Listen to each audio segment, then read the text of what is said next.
Ya sudah, balik ke rumah ngasih tahu, bilangin mereka tenggelam. Wazaira tenggelam di sana, nggak tahu sudah di mana. Airnya sudah tenang, airnya sudah ndak gerak-gerak lagi airnya.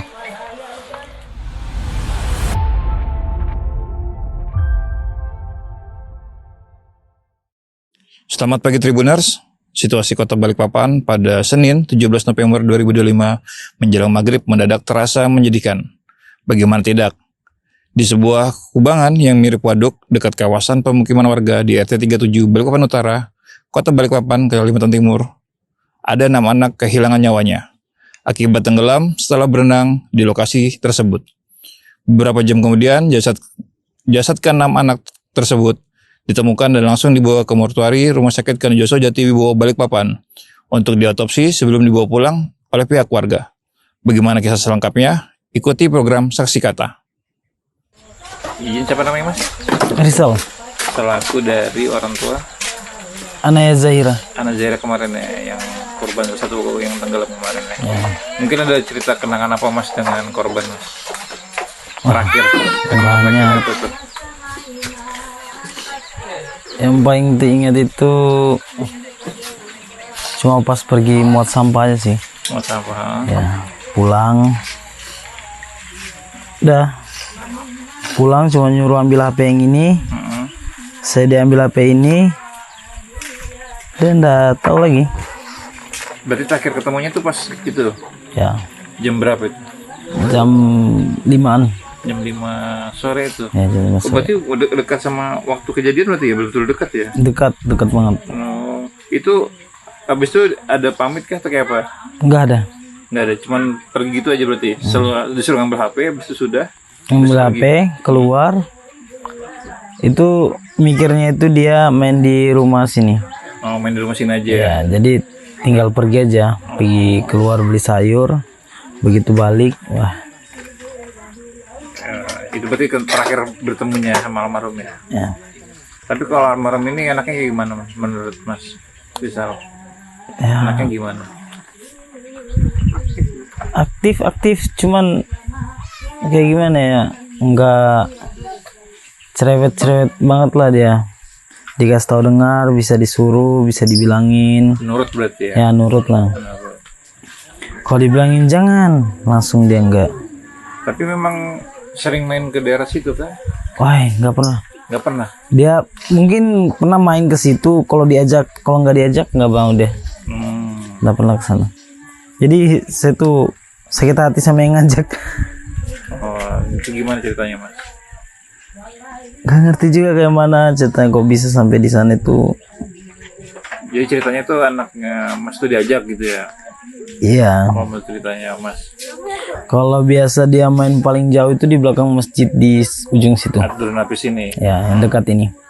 Main di belakang situ. Itu kalau sudah jam-jam 5, setengah 6 itu sudah balik pulang. Tapi hari itu memang berarti jauh lah mainnya ya?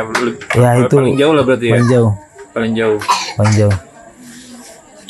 Itu paling jauh yang pernah saya Dan paling terjauh dan sampai sekarang jadi jauh banget berarti. jauh banget. Jauh banget. Waktu itu pas pergi pakai pakaian apa terakhir, inget nggak? Dia pakai baju warna pink. Baju warna pink.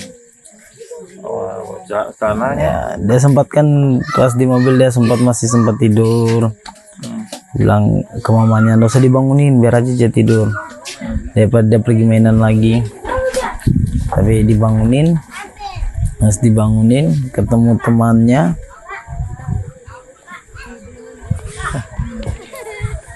Sempat sih dimarahin kan pas kan datang tuh marahin, jangan, gue bilang jangan, dosa, sudah sore ini, udah mau maghrib ini, dosa mainan, pulang aja, pulang, suruh pulangan, taunya balik lagi.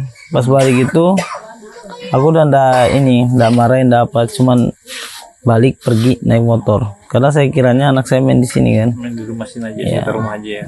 Waktu itu berarti Mas posisinya mau kemana itu? beli sayur. Oh, beli sayur tadi ya? Keluar langsung pergi beli sayur, Beli sayur bawa yang sendirian? kecil. Nggak, bawa yang kecil yang sana yang baju. Beli kecil. Pergi cuma beli sayur, habis beli bayar langsung balik lagi. Pas balik lagi udah ketemu anaknya ini yang paling kecil, nangis dah. Dia cuma ngomong katanya ini, wah Zaira tenggelam dia bilang. Itu pas pada saat dengar itu apa yang dalam pikirannya Mas di sana? Langsung kasih turun langsung ke sana. Langsung ke sana, pas sampai di sana kan motor nggak bisa turun kan itu. Dia cuma parkir ini kan? iya. Parkir, langsung turun ke bawah. Begitu sampai bawah itu sempat keliling nyariin, nggak ada. Putar ke sebelah kirinya jalan itu. Begitu balik, lihat baju udah tumpuk di situ. Oh, tenggelam. Ada bajunya almarhum dia di pinggiran tuh ya? Ya, cuman nggak ada kayak bekas kaki mereka jalan masuk ke air itu. Makanya jadi bingung, ini di mana mereka di mana. Baru mau suruh ada teman kecil kan, suruh cari jerigen 5 liter. Mau masuk ke dalam air cuman nggak ada. Dia juga nggak dengar karena jaraknya terlalu jauh kan.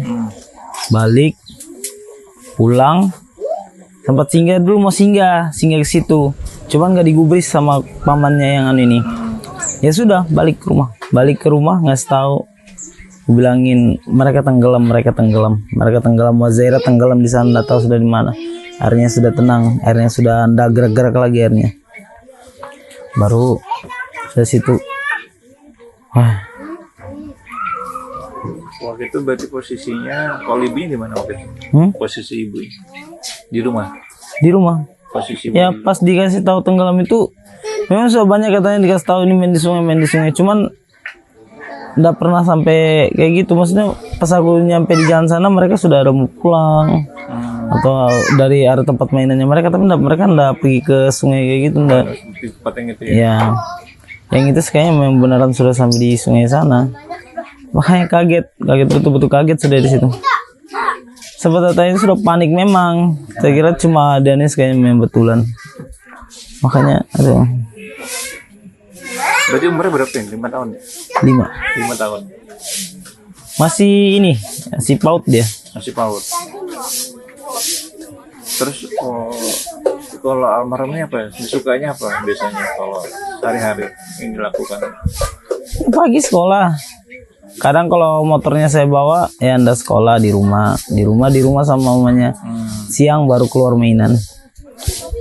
Dari siang sampai sore mainan, habis itu pulang lagi di rumah. Berarti nggak pernah jauh-jauh ya, sekitar rumah sini aja ya? Sekitar rumah sini, soalnya kan di sini kan banyak temannya. Ya, jadi mainnya di sini-sini aja. Iya, enggak pernah keliling jauh. Kalau keliling jauh juga paling ke tempatnya Tika itu aja. Nah, teman satu-satunya di situ kan. Kan enggak tahu. Terus gimana pas perasaannya Mas ketika tahu pas ya menemukan ya Wah, perasaannya gimana? Hancur betul rasanya. enggak tahu. Kayak apa ya caranya? Pokoknya enggak enak lah. Pokoknya enggak enak. Perasaannya enak betul ya. Enggak enak. Tapi setelah peristiwa itu sampai sekarang gimana kondisinya Mas sendiri sekarang gimana? Ya coba ngiklasin aja. Jauh Mas ya. Mau kayak apa? Sudah mau. Tapi ibu istrinya gimana? Sama. Itu masih belum dia. Masih belum bisa Belum bisa terima. Soalnya pagi masih sama dia sampai siang. Pagi sampai siang sama dia. Jam 1 saya bawa pergi kerja. Jam 5:30 sudah nggak ada. Itu aduh. Betul-betul aneh. Waktunya maksudnya masih sama-sama tiba-tiba Iya. nggak ada gitu ya. Mas sempat bikin video di HP, ketinggalkan HP kan dalam mobil, saya turun. Bikin video. Buat video apa deh? Video dia lagi di dalam mobil, ketawa sama itu. Oh, anak yang Ya. kecil. Anak yang Mas Laili yang kecil. Buat video apa dia? Dia lagi buat video kalau dia lagi duduk di mobil. Oh, itu pas berarti sebelum pulang ya? Ya belum pulang, masih di tempat kerja. Berarti itu video terakhir yang ada di HP-nya Mas? Ya, video, foto. Oh, dia sempat video-video foto-foto di HP gitu ya? Katanya mau pinjam HP, dia nggak tahu sandinya. Pak bukakan HP, aku mau nonton YouTube. Iya bentar, nanti Pak bukakan, tunggu sebentar ya. Ya Pak, ya. Begitu masuk ke mobil, bukakan HP, dia buat video. Habis dia buat video, dia nonton YouTube. Dia nonton YouTube, dia download game. Habis dia download game, kita pergi keluar dari WS, dari gudang, dari tempat pengangkutan itu keluar. Begitu sudah sampai di luar, taruh HP, tidur dia. Sampai di rumah. Apa video yang di dalam HP-nya Mas, mungkin bisa diceritakan? Dia ada ngomong apa atau dicerita apa, ngomong apa? Ya dia cuma kayak nyanyi, baru berfoto. Ya. Ada 3 video dia bikin nyanyi, ya, nyanyi semua, habis itu udah. Nyanyi apa dia? Ya namanya anak-anak udah Nggak gitu jelas kan ya nyanyi. nyanyi pokoknya nyanyi gitu Ya, aja. nyanyi pokoknya dia nyanyi. 3 video dan berapa foto waktu itu? Kalau fotonya nggak tahu, agak lumayan. Agak lumayan banyak ya. Iya. Ini adiknya berarti. Ya ini adanya. Ini yang ikut saya pas pergi beli sayur. Beli sayur. Oh. Tapi ini berarti dia nggak tahu ya kalau kakaknya sudah nggak ada ini. Masih belum tahu. Dia ini sempat ngomong ke mamanya. Ah. Katanya kakaknya pergi ke sungai. Cuman dia memang sering ngomong kayak gitu, bilangin kakaknya pergi ke sungai. Cuman kakaknya nggak pergi ke sungai. Mata itu dia dibilangin kakaknya pergi ke sungai, tapi didatangin belakang masjid. Kakaknya pergi ke gitu? ya, kakaknya pergi ke sungai, tapi di belakang masjid. Yang terakhir itu yang betulan pergi ke sungai. Oh berarti sebelum kejadian dia sudah sering ngomong kayak gitu. Ya, Tapi 2 harinya lah itu. 2 hari itu sering ngomong kayak gitu dia. Ya, padahal umur berapa dia adiknya? Ini umur 3 tahun. Umur 3 tahun. Padahal umur 3 tahun ya. Ya masih kan? Dia berarti ini sebenarnya kalau dibilang dia ya masih umur 3 tahun nggak tahu kalau tiba-tiba bisa ngomong kayak gitu tuh kan ya mungkin ada firasat ya. Memang sering karena kan sering dibilangin kita pergi mandi katanya, pergi mandi akhirnya aja ngiranya itu pergi di sungai, soalnya kan kakaknya sudah pernah dibawa di sungai di bawah sana kan. Jadi dia ngeteng itu, jadi kalau dibilang mandi itu dia pasti selalu ngomong katanya kakaknya pergi di sungai kan dari situ nih.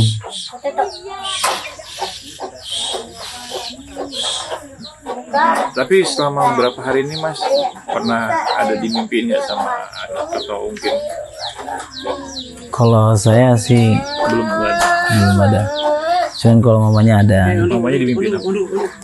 Ya dia mimpi mungkin karena terlalu larut sama kejadiannya, dan mimpi katanya dia lihat anaknya pergi berenang lagi ke situ. Oh mamanya yang ngeliat kayak gitu pergi berenang. Tapi nggak ada ngomong-ngomong apa-apa, cuma ngeliat pergi berenang gitu aja. Dia cuma diam, gas naik dari air, gas naik, habis itu katanya dia loncat lagi. Di mimpinya ibunya itu. Tapi tanpa ngomong sepatah kata pun ya berarti ya. Nggak ada ngomong apa-apa, nggak ada apa. Berat untuk yang pasti berat kehilangan anak, pasti berat banget. Berat, apalagi anak pertama. Berat. Setelah ini apakah akan maksudnya lebih protektif ke anak si adik atau gimana nanti ke depan? Lebih mengawasi kah atau seperti apa? Ya, kalau mengawasi ya pasti. Soalnya takut nanti kejadian kayak gini ya. Jadi untuk yang sekarang anak yang adiknya ini lebih diawasin lagi. Ya, lebih diawasin. Lebih diawasin. Lebih dijaga dia. Tapi tiap hari pergi ke kuburan ke kita atau melihat? Ya, ini masih kemarin selesai dikubur, baru datang lagi nyiram sambil bacain doa. Nanti yang pas 7 harinya lagi baru kesana lagi bacain doa juga. Tapi Mas Rizal sendiri kelahirannya mana? Dari sini apa Buton? Kelahiran sini. Kelahiran dari kapan ya? Usia berapa Mas? Kelahiran 1926. 26 tahun. Istri? Istri kelahiran 2004. Berarti masih sekitar. Ya. Berarti sekarang istri masih ngedon banget berarti. Wah. Masih drop. Tapi gimana kondisinya, makan atau gimana masih? Ya kalau nggak dipanggil makan ya cuma diam aja, nggak ada gerak. Diam sekarang istrinya, lebih banyak diam. Nah kayak biasanya, kalau biasanya kan rajin cerita, rajin ini. Sekarang ngobrol. Sekarang berarti jadi jarang ngobrol. Ya, lebih banyak diam dia daripada cerita. Mas Rizal nggak mencoba untuk mengajak ngobrol kayak? Sudah coba. Cuma tetap diam ya. Ya, dia lebih milih ya sudah nanti sebentar. Iya nanti. Ya tunggu. Gitu aja. Ya kan caranya orang beda-beda untuk mengatasinya kan beda-beda. Mungkin caranya ibunya mungkin seperti itu untuk mengatasi kesedihannya atau ya mungkin masnya lebih lebih kuat mungkin, tapi nggak tahu sebenarnya bisa jadi nggak, sebenarnya dalam nggak rapuh kan, nggak ada yang tahu gitu. Tapi apa yang mau disampaikan Mas atas peristiwa ini? Kalau saya sih buat orang-orang yang kayak punya anak juga baru tempatnya banyak sungai atau banyak apa ya, lebih diperhatikan aja anaknya supaya nggak kejadian kayak gini nih, nggak nimpa mereka lah. Udah itu aja.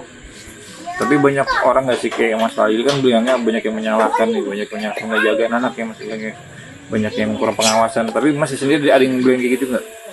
Kalau itu belum tahu sih. Soalnya kalau mereka ngomong begitu, kami ini juga kan orang yang kerjanya buat nyambung hidup buat besok. Oh iya. Bukan yang ada uang setiap saat itu, enggak. oh, kerjanya apa kita? Saya supir. Supir. Ya, dari pagi sampai sore. Malamnya saya wakar. Oh, jadi emang Ya. betul-betul habis buat kerjaan ya. Soalnya rumah saya masih nyewa, cicilan juga ada, kebutuhan anak-anak. Jadi harus ekstra. Kerjanya harus ekstra ya, Iya. mencukupi kebutuhan hidup ya. Jadi ya mungkin untuk mengawasi, yang dia bilang ngawasin anak, kan ada orang itu nih, mohon maaf netizen ngomong, wah ini orang tuanya nggak ngawasin. Ya karena memang sebenarnya karena mencukupi kebutuhan hidup tadi itu ya, masalah seperti siang dan malam, karena mencukupi kebutuhan hidup ya Mas ya. Ya memang netizen kan kadang mulutnya pedas, terus suka ngomong, oh ini berarti anaknya udah diawasin. Padahal kadang nggak tahu kondisi sebenarnya seperti apa. Makanya kita di sini mencari tahu gimana sih sebenarnya kondisi Mas Rizal dan istri pada saat itu. Ya ternyata memang Mas Rizal yang mau pagi sampai malam, pagi sore nyupir, malam wakar. Jadi mungkin waktunya banyak. Ya paling waktunya itu di hari Minggu kan hari Minggu itu pasti libur. Malam baru wakar. Jadi di hari Minggu aja baru bisa ketemu. Dengan anak lah ya, paling nggak menghabiskan waktu lebih banyak dengan anak pada saat hari Minggu. Hari Minggu. Sekarang juga nggak ketemu, dia sibuk mainan. Ya main anak ya. Ya, mainan keliling-keliling sekitaran sini. Apa yang paling masih ingat terhadap sosok almarhum? Banyak sih yang dia minta, dia pengen beli jajan katanya, dia pengen beli mainan. Banyak yang dia minta. Cariin uangnya buat dia beli kayak gitu, orangnya malah Dia minta beli mainan apa? Mainan berbian, mainan masak-masakan, minta beli jajanan kayak sosis apa namanya itu. Oh, pokoknya mainan anak-anak ya, mainan perempuan lah ya. Ya. Sebelum kejadian tuh banyak banget yang dia minta. Ngomong sama Mas itu? Ya, dia ngomong ke aku, dia ngomong ke mamanya. Mau pengen beli ini, beli itu. Gitu. Dia selalu tanya, Pak ada uang kah? Pak ada uang kah? Aku mau beli ini, aku mau beli ini. Oh iya sebentar, nanti apa tahu besok ada uangnya. Ya, gitu.